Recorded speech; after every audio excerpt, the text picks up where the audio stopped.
They were young, they were hopeful, they were alive. These are their names tonight, viewer.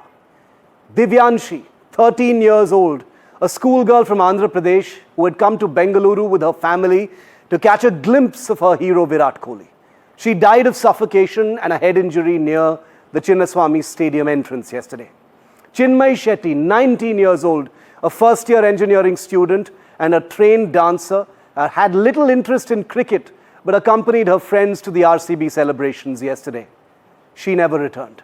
Shivalinga, 17 years old, had just cleared his Class 10 exams. He told his family he was going to collect his transfer certificate, but instead went to the Chinnaswamy Stadium in Bengaluru. He never came back. Bhumik, 20 years old, a first-year engineering student, went with friends to take pictures for social media. He got separated in the crowd and he collapsed. His friends tried to revive him, but there were no ambulances nearby. Sahana, 25 years old, a software techie from Kolar, left work early with colleagues to join the celebrations near the Chinnaswamy Stadium. She lost her life in the chaos. Akshata, 27 years old from Bengaluru, was among the victims.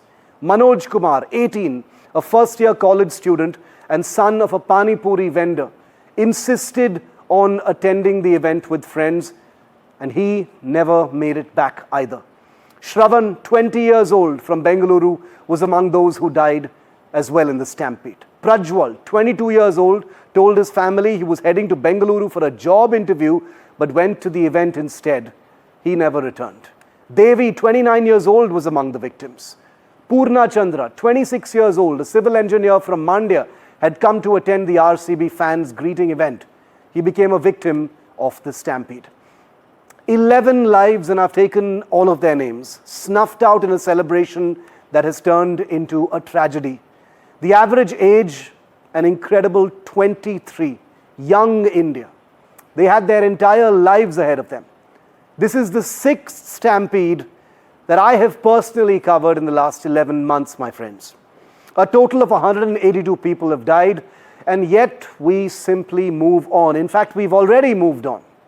We've moved on from Hathras, we moved on from the stampede in the Kumbh, from the stampede at the New Delhi railway station, from Tirupati, from Goa, from Hyderabad at a cinema event. What chance do Divyanshi, Chinmay, Shivalinga, Bhumik, Sahana, Akshata, Manoj, Shravan, Prajwal, Devi, and Purna Chandra have? We will forget them, I guarantee you. Tears today, forgotten tomorrow. Their families will be left alone with their sorrow and a few lakh rupees in compensation.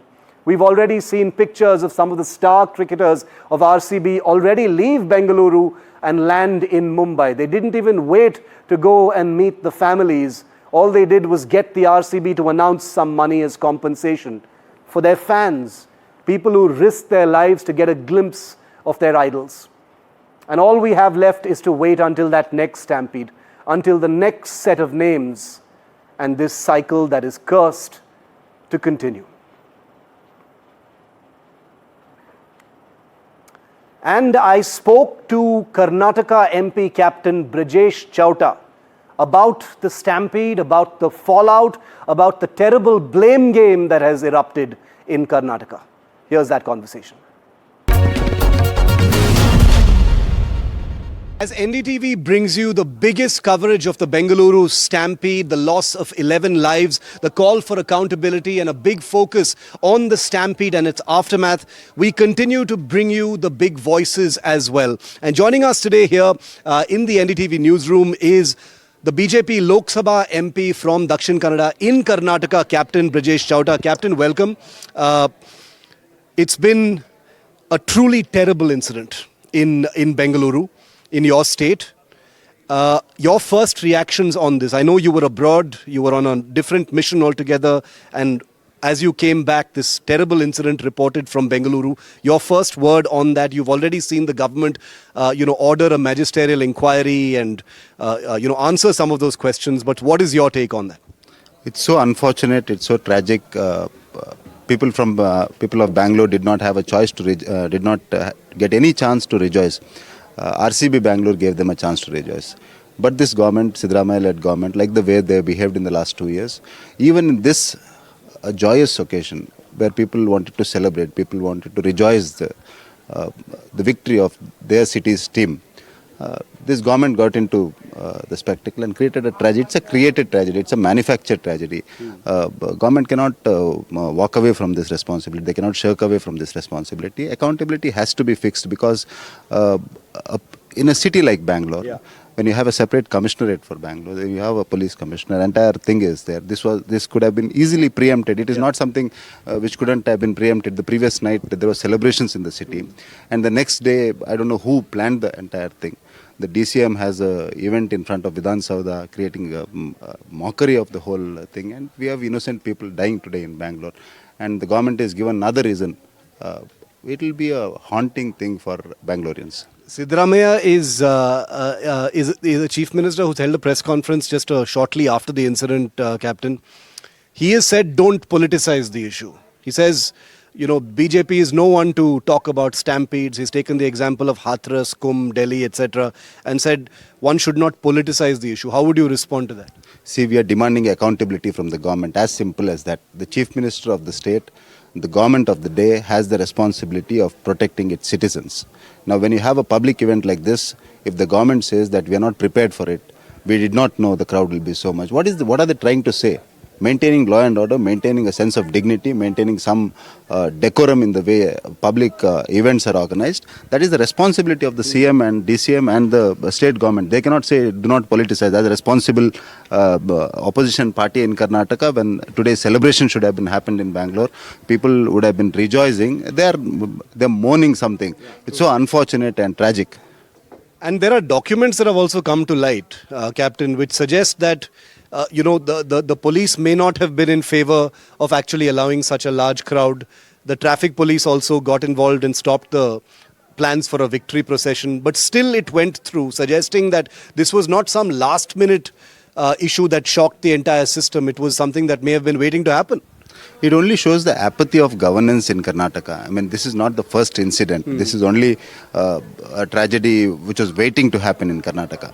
See, something like this, celebration like this happens. First of all, what is the government's role to get involved in the whole thing? It is because the government wanted to create something out of RCB's victory because they did not give enough reasons for people of Bangalore to celebrate. They only gave them sorrow. They only gave them sadness in the last 2 years. Now there is a club of Bangalore which has won a cricketing tournament. People were ready to celebrate because of the poor planning and because the government wanted to take credit out of it, because the deputy chief minister wanted to somehow make it feel as if he owns RCB and create something out of it. The mess is created by the government, as simple as that. Now, Siddaramaiah, I heard that Siddaramaiah is ordered for a magisterial inquiry. It is very similar to some inquiry which he ordered for Muda. It's just a cover-up what is happening. We demand accountability from this government. Responsibility has to be fixed. Somebody who created this mess, the head should roll. The fact is, we are talking about the city of Bengaluru. And, I may be a little biased here because I am also from Karnataka, but Bengaluru is unlike any other city. It is the tech hub of the country. It is an investment center as far as the country is concerned. A huge amount of high-tech industry happens. It is genuinely even more painful to see something like this happening there, in a city which is supposed to be organized, and is supposed to be able to control crowds of this kind. Yeah, I mean, the Congress has got a habit of putting it on people when they fail. Like in my city of Mangalore, when there is a law and order failure and when there is innocent Hindu Karyakarta being killed, Congress tries to paint coastal Karnataka as communal, hotbed or a Hindutva laboratory in the negative sense. Similarly, they are trying to place a blame on Bangaloreans, who are the most cultured people, who are very disciplined in that sense. You would not find an incident like this even if some Ganeshotsav is organized by a civil society group.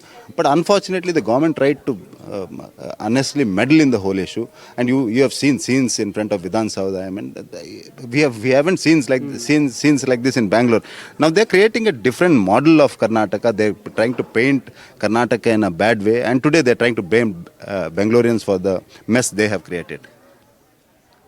One final question is, the Siddaramaiah government would say that there is a malicious campaign to somehow tarnish the reputation of the Karnataka Congress government in Bengaluru, and that many of the issues, whether it is infrastructure, whether it is traffic, whether it is flooding, and whether it is crowd management in this case, they say that these things have happened in earlier governments as well.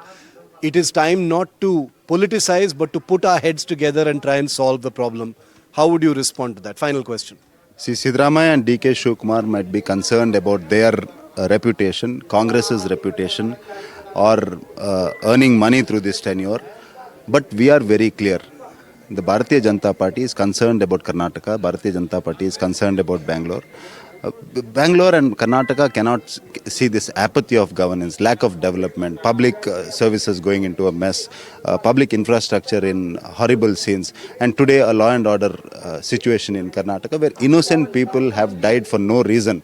So we demand accountability from this government. If this is politicization, so be it. But as an opposition party, as a responsible opposition party, we demand answers from the CM and the DCM, and heads must roll. Whoever is responsible for this should pay a price. Captain Chota, thank you very much for speaking to NDTV. Thank you.